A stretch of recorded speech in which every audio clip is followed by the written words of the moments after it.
Hey folks! So a few days ago, Barack Obama wrote a piece for Glamour magazine with a headline of, "This is what a feminist looks like," and this picture. He probably is just holding out his hand like that because someone is handing him a bag of weed. So this article, as I expected, is pandering dog shit. It's just dog shit. But I wanted to break down some of the excerpts with you guys because it is just too rich that the President of the United States is promoting feminism in a trashy women's magazine. By the way, here are some recent article titles from Glamour. 3 one-night stands that led to great relationships. Don't believe the hype about Bernie bros at the DNC. And we all know that this was true. There were thousands and thousands of Bernie protesters, and it got little mainstream media traction. Hillary Clinton's new college tuition proposal could help tons of families. Families with a typo, by the way. And last but not least, Hillary Clinton, Donald Trump has no understanding of what women's lives are like today. So this looks like blatant propaganda to me. They're perpetuating victim culture by continuing the myth that women are discriminated against in the workplace, and they're telling young women that one-night stands will empower them and can lead to relationships, which, be real, never will happen. Never. Even though everyone says that they have that one friend. They're lying about the DNC, and they are shamelessly pandering to single millennial women with student loan debt and self-esteem issues to motivate that voting bloc to turn out for Hillary. The damaged millennial feminist voting bloc. This magazine, with horrible advice, is what our noble president decides to shove an op-ed into. So he starts off talking about the perks of the presidency, then immediately goes into talking about watching his daughters grow into young women. I've been able to spend a lot more time watching my daughters grow up into smart, funny, kind, wonderful young women. This isn't always easy either, watching them prepare to leave the nest. But one thing that makes me optimistic for them is that this is an extraordinary time to be a woman. The progress we've made in the past 100 years, 50 years, and yes, even the past 8 years has made life significantly better for my daughters than it was for my grandmothers.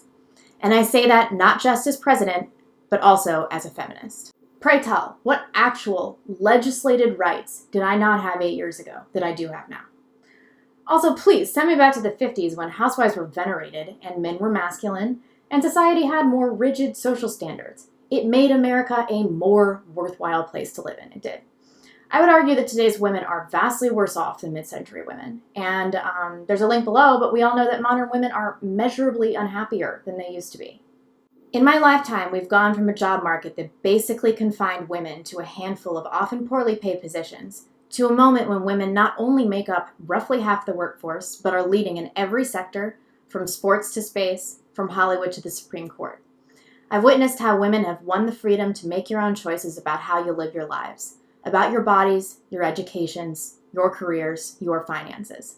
Gone are the days when you needed a husband to get a credit card. In fact, more women than ever, married or single, are financially independent. So why are you feminists still complaining? Why? And it's because they don't believe this. There's also a recent article in Glamour entitled, "Horrifying New Study Finds a Woman Has Zero Chance of Getting Hired If She's Up Against Men." A horrifying new study. And zero chance of getting hired if she's up against men. Obama doesn't seem to have any cognitive dissonance about just mandating applause for women becoming equal to men during his terms, while simultaneously promoting victim complexes in women that make them think that systemic sexism is responsible for all of their problems. In fact, the most important change may be the toughest of all, and that's changing ourselves.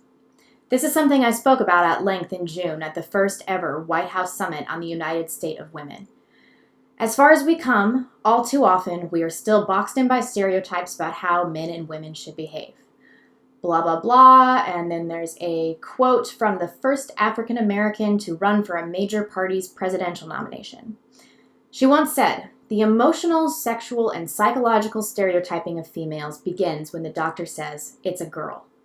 We know that these stereotypes affect how girls see themselves starting at a very young age, making them feel that if they don't look or act a certain way, they're somehow less worthy. In fact, gender stereotypes affect all of us, regardless of our gender, gender identity, or sexual orientation. I think that this is a dangerous assessment of gender and society as a whole. The mentality that merely being born female means a lifetime of enduring sexism is creating victimized women that demonize men and do not fundamentally respect them. Additionally, in the quote she used, she is ostensibly stating that expressing our gender identity to conform to social standards reflects a failing of our society. This is insane. Valuing femininity and holding it as a standard for all women is essential for a society to sustain itself. It's essential. So when these old, bitter feminists turn otherwise normal girls into land whales by saying that looking good for men is sexist, the dating market is turned on its head, and you see poor gender relations, an emasculated male population, and a very low birth rate. These are huge problems. Then he blabbed a little bit about being raised by a single mom. So I'd like to think that I've been pretty aware of the unique challenges women face. It's what has shaped my own feminism. But I also have to admit that when you're the father of 2 daughters, you become even more aware of how gender stereotypes pervade our society. You see the subtle and not so subtle social cues transmitted through our culture. You feel the enormous pressure girls are under to look and behave and even think a certain way. This is the most hypocritical thing I have ever read. He invokes the names of his daughters in order to tell women that sexist social cues permeate our culture in a magazine that outright lies to its readers to appeal to millennial career women, using social cues. He even says that girls are under pressure to think a certain way, and the irony is not lost on me that he wrote this article in this shit magazine in order to pressure women to think a certain way and to vote for a certain person, all the while shielded by his daughters. This man has no integrity. We need to keep changing the attitude that congratulates men for changing a diaper, stigmatizes full-time dads, and penalizes working mothers.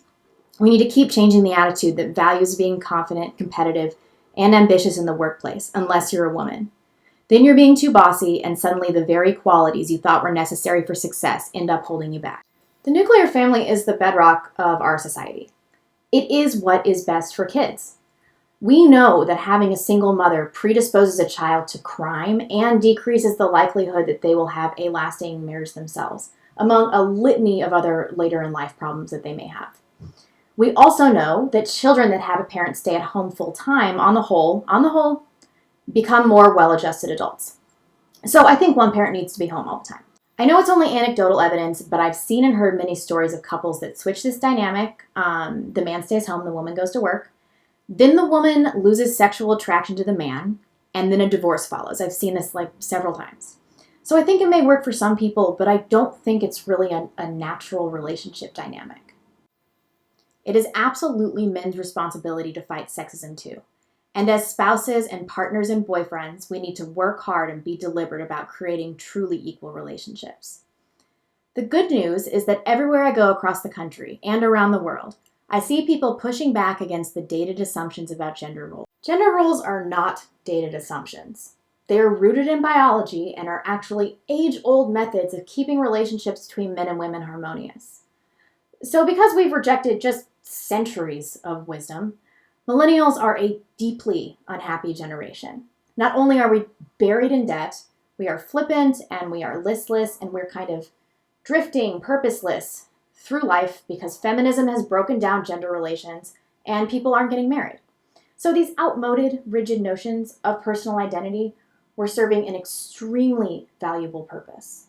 I want all of our daughters and sons to see that this too is their inheritance. I want them to know that it's never been just about the Benjamins. It's about the Tubmans too.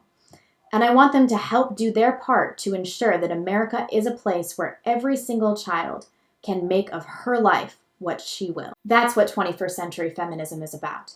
The idea that when everybody is equal, we are all more free. So this article didn't seem to get a lot of press, but I found it very distasteful. One thing I've never been able to decide about Obama is if he's really filled with malice or if he's just a narcissistic elitist.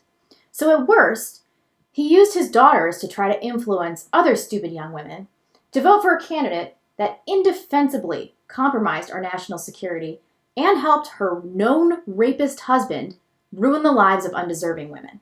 Great feminism right there. And at best, he thinks his cute pop culture influence really is helping to save the world from those racist hick Republicans. Oh no. Either way, what he's preaching is extremely destructive. So thank you for watching. I always read your comments and like the discussion, so feel free to chime in, and I will see you guys soon.